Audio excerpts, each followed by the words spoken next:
Hello friends, आप सभी का मेरे यूट्यूब चैनल पर स्वागत है। आज के इस वीडियो में हम बात करने वाले हैं विज्ञान पाठ्य योजना की, जिसका विषय है प्रकाश, छायाएं एवं परावर्तन। जैसे कि आप सभी जानते हैं, सबसे पहले हम पाठ्य योजना में लिखते हैं सामान्य जानकारी। सामान्य जानकारी में हम लिखेंगे विद्यालय का नाम, कक्षा, कालखंड, समय, दिनांक और विषय, उसके बाद प्रकरण। फिर आएंगे सामान्य उद्देश्य में। सामान्य उद्देश्य आपकी विज्ञान की पाठ्य योजना में लगभग एक सी रहेंगी।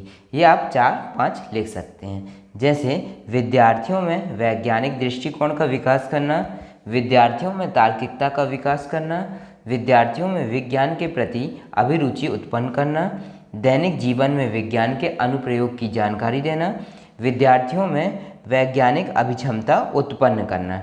इसके बाद आता है विशिष्ट उद्देश्य। विशिष्ट उद्देश्य आपका प्रकरण के अनुसार रहेगा। छाया का अवबोध कराना, छाया निर्माण का कारण जान सकेंगे, छाया निर्माण के लिए आवश्यक वस्तुओं की पहचान कर सकेंगे, छाया के रंग का अवबोध कराना और छाया के आकार का छोटा बड़ा होना जान सकेंगे। अब विशिष्ट उद्देश्य के बाद जो अगला सोपान आता है वो है पूर्व ज्ञान। पूर्व ज्ञान में आप लिखेंगे विद्यार्थियों को छाया या परछाई के बारे में समान जानकारी है। फिर आता है प्रस्तावना।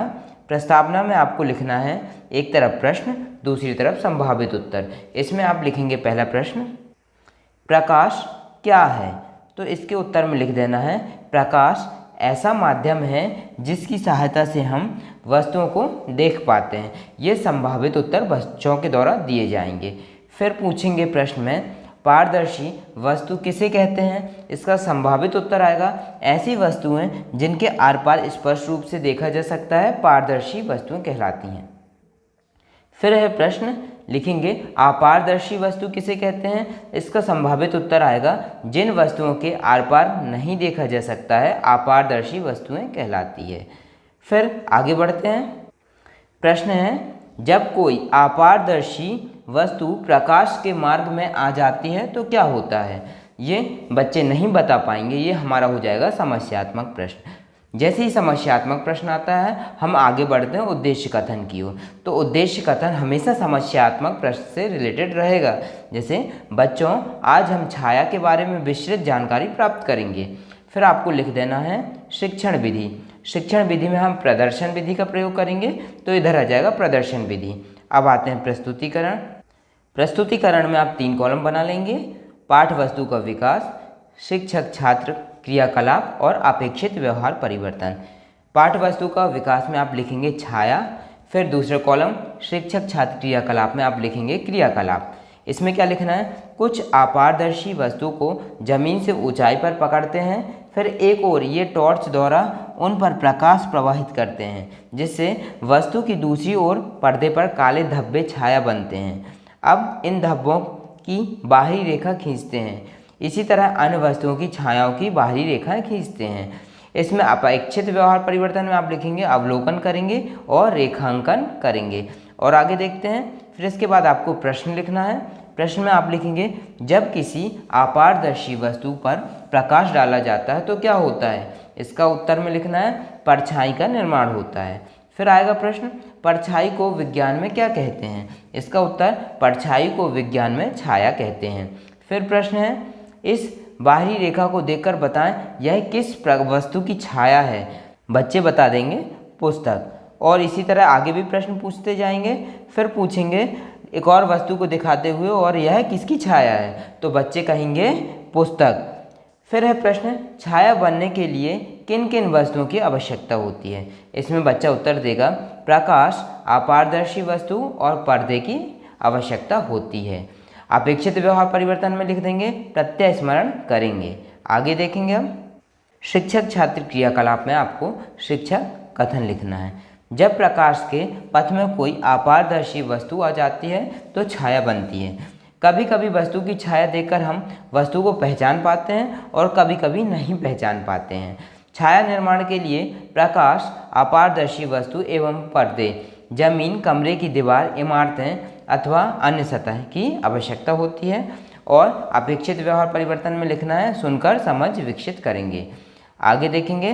फिर इसके बाद आपको विषय वस्तु में तो आप लिख देंगे छाया का रंग, और क्रियाकलाप अगली लिखेंगे विभिन्न रंगों की अपारदर्शी वस्तुओं पर प्रकाश प्रवाहित कर छाया निर्मित करेंगे।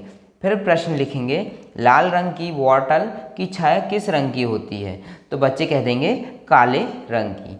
इसी प्रकार आगे देखेंगे, फिर प्रश्न आएगा हरे रंग की बॉटल की छाया किस रंग की है, इसमें उत्तर में लिख देंगे काली छाया है। फिर प्रश्न पीले रंग के बॉक्स की छाया किस रंग की है, तो इसमें भी उत्तर हमें मिलेगा बच्चों से छाया काले रंग की है।